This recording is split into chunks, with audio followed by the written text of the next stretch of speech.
The Twins got back 3 key players from the injured list last week, and now the front office will set its sights on further additions for the stretch run as the clock ticks down on the trade deadline. What's up, everybody? Welcome to the Twins Daily Week in Review podcast. My name is Nick Nelson. We are bringing you everything you need to know about the past 7 days of Minnesota Twins baseball in about 20 minutes every Sunday evening, as usual. This is your weekly snapshot for the week of Monday, July 22nd, through Sunday, July 28th. Already almost the end of July. Can you believe it? The summer just flying by on us here. Twins record over the past week, 4-2. They improved to 58-46 on the season, back up to 12 games above 500. Their run differential over the last week, +9. Twins have outscored their opponents by 51 runs on the season. They remain at second place in the American League Central here as we reach the end of July. Still 4.5 games behind those pesky Guardians who, just seem to continue to win every time the Twins win, but at least the Twins keeping pace there. A quick look at the game results from the past week. Opened the week on Monday with a 7-2 victory over the high-powered Philadelphia Phillies. Twins fell behind 2-0 early on a Bryce Harper home run, then scored 7 unanswered behind a great outing from Bailey Ober. On Tuesday, a 3-0 loss. Simeon Woods-Richardson dueling with Zach Wheeler in that one before Duran lapsing late to let that one get away from the Twins, but a good, well-fought game. And closed out the series on Wednesday with a 5-4 victory. Max Kepler capping a comeback with a walk-off infield single in the 9th. Twins headed to Detroit over the weekend, where they buried the Tigers behind Pablo Lopez on Friday night, hit 4 home runs to win 9-3 in the series opener. Beaten soundly in the second game on Saturday, 7-2 loss, offense going silent after an early home run from Royce Lewis. And then the Twins closed out the week with a very strong game on Sunday, a 5-0 victory to clinch another series, another Bailey Ober gem in that one. Let's touch on the news and notes. There were some big ones from the past week. As expected, the Twins got back 3 crucial roster pieces in the past 7 days, a wave of game-changing roster reinforcements as we get set for the stretch run here. First up was Brock Stewart. He was activated for the final game of the Phillies series on Wednesday. To make room for Stewart's activation from the 60-day injured list, infielder Diego Castillo was designated for assignment. Removed from the 40-man roster, he passed through waivers and was able to return to AAA. Brock Stewart looked a bit rocky in his 2 appearances coming off the IL. He allowed 4 earned runs over an inning and 2/3. That is 1 more run than he had allowed in his first 41 outings as a Twin, but hopefully more a reflection of rustiness than any lingering arm issues for Brock Stewart. Friday brought the much-anticipated activation of Royce Lewis from the injured list. He had been sidelined since early July with that adductor strain. To make room for Lewis, who started at third base and batted cleanup in the series opener against Detroit, Jair Camargo was optioned back to AAA St. Paul. Lewis went 3 for 9 with a homer and a double in 2 games against the Tigers before sitting on Sunday, though he did enter late in that game as a pinch hitter and drew an intentional walk.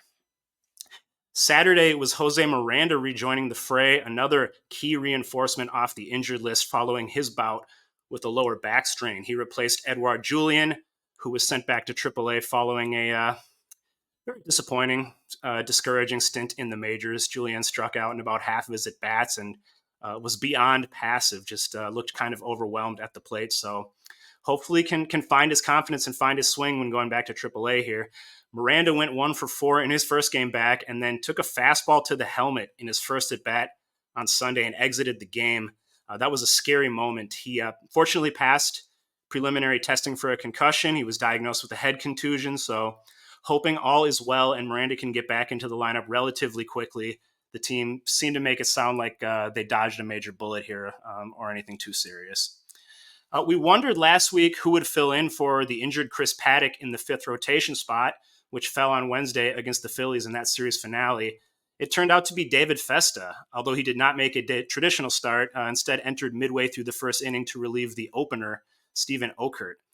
Festa pitched very well in that game, allowed just 1 run in 4 1/3 innings with 7 strikeouts. Continues to pound the strike zone, which is really great to see, considering the big knock on his scouting report was command of the zone. So I think he's really risen to the occasion in that regard, and that was a very encouraging outing from him. Ronnie Enriquez shuttled back to AAA to make room for Festa, who may stick around now for a bit, depending on what plays out at the deadline. Also arriving in St. Paul last week was Justin Torpa, whose rehab assignment is progressing toward completion. The 33-year-old right-hander who posted a 2.83 ERA out of the Mariners bullpen last year before coming over to Minnesota in the Jorge Polanco trade has yet to make a regular season appearance as a Twin. He's been bothered by knee issues since spring, but he's now positioning himself as another potential sneaky second half reinforcement. This is a guy who's had some success in the big leagues. Let's talk about some of the highlights from a 4-2 winning week for the Minnesota Twins. With the trade deadline now bearing down upon us, there is naturally plenty of talk about the need to add another starting pitcher, and rightfully so, I'd say. But in fairness, the rotation acquitted itself very nicely over the past week. The back half of that rotation came through brilliantly in a daunting matchup against the Phillies, with Bailey Ober, Simeon Woods-Richardson, and David Festa combining to allow only 3 runs in 17 1/3 innings in that series. On Friday, Pablo Lopez fired 7 innings of 2-run ball against Detroit. He's now 2.84 ERA with only 3 home runs allowed in his past 6 starts. Hopefully getting back into that second half Pablo mode like we saw last year and gearing up for that playoff Pablo mode like we saw last year, ideally. Joe Ryan delivered another quality start on Saturday. He struck out 8 Tigers with only 1 walk allowed. And then Bailey Ober capped the week with another gem against Detroit on Sunday. Bailey Ober really deserves diving into just a little more because he is on top of his game like we've never seen before. He gave up a 2-run homer to Bryce Harper in the first inning of his first start last week on Monday, which will happen. That's Bryce Harper. But he then locked in to fire 14 consecutive scoreless innings against Philadelphia and then Detroit, allowing only 2 hits. Ober has quietly emerged as one of the most dominant starting pitchers in the big leagues, pairing an elite bat-missing capability with his signature top-notch command to just stymie opposing lineups. In his last 7 starts, Bailey Ober is 5-1 with a 1.86 ERA, 59 strikeouts and 9 walks in 48 1/3 innings. He's been pitching like a true ace for a prolonged period now, which, needless to say, is awesome to see. Matt Wallner keeps on crushing to jolt an offense that has been lagging around him at times. The outfielder went 5 for 12 last week with 2 doubles, 2 homers, and 3 walks, just filling the stat sheet.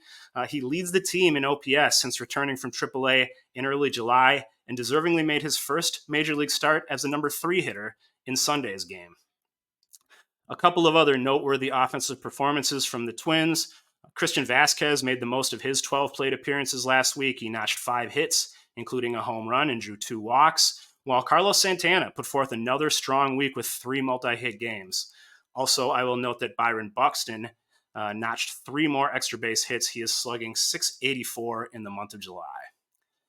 Turning to some of the lowlights from the past week, the lineup, despite some of the hot hitters we've mentioned above, has not been clicking like it once was, and that starts at the top.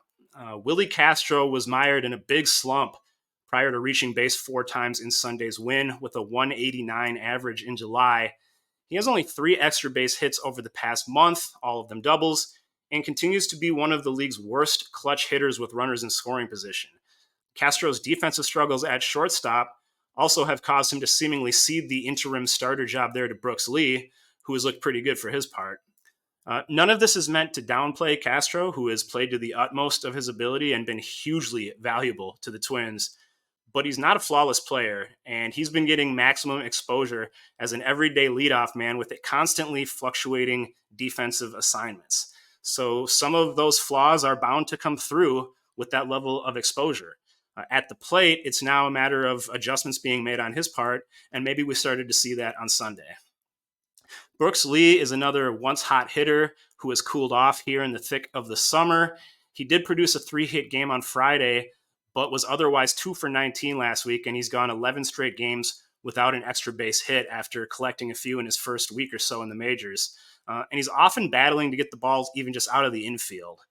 The MLB learning curve spares almost no man, even those as polished and talented as Lee. And he's now likely probably to return to the minors once Carlos Correa is activated. Although, depending on how things play out there, that might still give him a couple weeks to try to return, turn around this skid and get himself going again.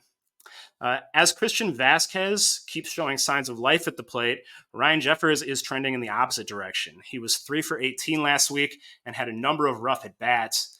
It's been a pretty stark drop-off for Jeffers, who was a dangerous power bat early in the season and now poses little threat at the plate.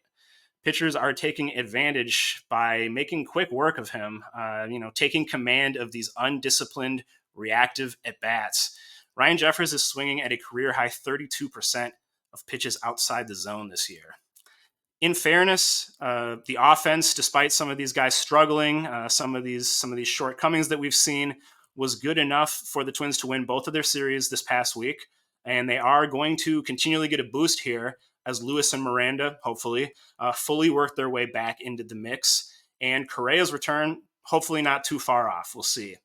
But for this team to reach its full potential in the second half and overcome this deficit in the division, the Twins need to get back to the baseline of consistent contributions up and down the lineup with everyone chipping in. On the pitching front, as good as the starting rotation has looked, Minnesota's bullpen starting to show some warts, I think. Yohan Duran gave us perhaps his worst outing of the entire season on Tuesday, entered in the ninth inning of a tie game against the Phillies and gave up 3 earned runs to take the loss. Duran was all over the place in this game, threw just 11 of 27 pitches for strikes, allowed 4 base runners, and recorded only 2 outs before being removed. He did bounce back with a scoreless inning on Wednesday, though. Josh Staumont has allowed 5 earned runs in his past 5 appearances after allowing 0 in his first 19. Stephen Okert continues to inspire no confidence. He gave up 3 hits and a walk while recording 2 outs in his 2 appearances, has a 7.59 ERA since the start of June. And Brock Stewart, uncharacteristically human in his first week back from that prolonged IL stint, splashing some cold water on the idea that he would immediately slot back in and bolster the back end of that bullpen as perhaps its best member. One way or another, this relief corps is going to need some help for the stretch run, whether internal or external. They do have some bullets in the chamber, with Louis Varland still starting at AAA for now, Torpa, as we mentioned, on the comeback trail, and Chris Paddock, theoretically, back at some point. But then there is also the following option: our trending storyline. The trade deadline arrives on Tuesday with multiple reports of spending limitations throwing a damper on Minnesota's outlook. Bob Nightingale, not Bobby, of the USA Today suggested last week that the Twins are hamstrung in their pursuit of trade acquisitions unless they're able to dump a contract, which matches up to earlier reporting we heard from ESPN's Jeff Passan that the Twins front office is forced to walk an add and subtract tightrope in trying to add at the deadline. Obviously, following an offseason in which the Twins slashed their payroll by $35 million, this sucks to hear. It is another morale-crushing development at a time where ownership could do themselves a big favor by investing in their product and helping push a legitimate contender to the next level. But up until 5 o'clock on Tuesday, when the deadline comes to pass, it's all just words and hearsay. Actions speak louder than any of these reports, any of this buildup, any of this chatter. It certainly seems like an opportunity for this franchise to make a positive statement rather than further diminishing their brand and the enthusiasm of their fans. It's not that it's going to be impossible to make a move while, maintaining neutral salary implications, but it's tough to make the kind of big impact move without giving up much if you're hamstrung, as it's said in that regard. To prep yourself for the next couple of days, there are some recommended trade deadline previews and analysis from our writers at Twins Daily that I think you'd really enjoy if you want to check them out. I listed some links to those in the written version of the Week in Review, which you can always find on Sunday night on the website at twinsdaily.com. And there will, of course, be plenty more coverage in the next couple of days. We'll be all over everything as it happens, and there will be plenty more rumors and reports to cover on Monday and Tuesday without question. Let's look ahead to the next week for the Minnesota Twins as we flip the calendar from July to August. Twins will be heading from Detroit to New York, where they are set to face off against a resurgent Mets team that is heated up to push back into playoff contention. They will not be an easy matchup, although it looked like early in the season that would be the case. From there, the Twins will head back to Target Field for a much softer matchup against the Chicago White Sox, who have lost 9 of 10 to Minnesota this season. The pitching matchups in those series definitely worth making note of for a few reasons. Twins will be scheduled to send out Simeon Woods-Richardson in the first game against the Mets on Monday, David Festa to follow, at least that's currently what's planned, and then Pablo Lopez closing out that series. Twins will face a couple lefties for the Mets, Jose Quintana and Sean Manaea, scheduled to pitch, as well as Luis Severino. The weekend series against the White Sox, the Twins will be throwing Joe Ryan, Bailey Ober, and Simeon Woods-Richardson. The White Sox currently slated to throw Eric Fedde and Garrett Crochet, their two best starters, in the first 2 games of that series.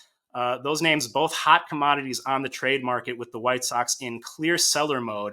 So we'll see if one or both of them is maybe gone by then, which would be great news. This series could come with great timing for the Twins. Chris Flexen scheduled to also pitch in that series for the White Sox.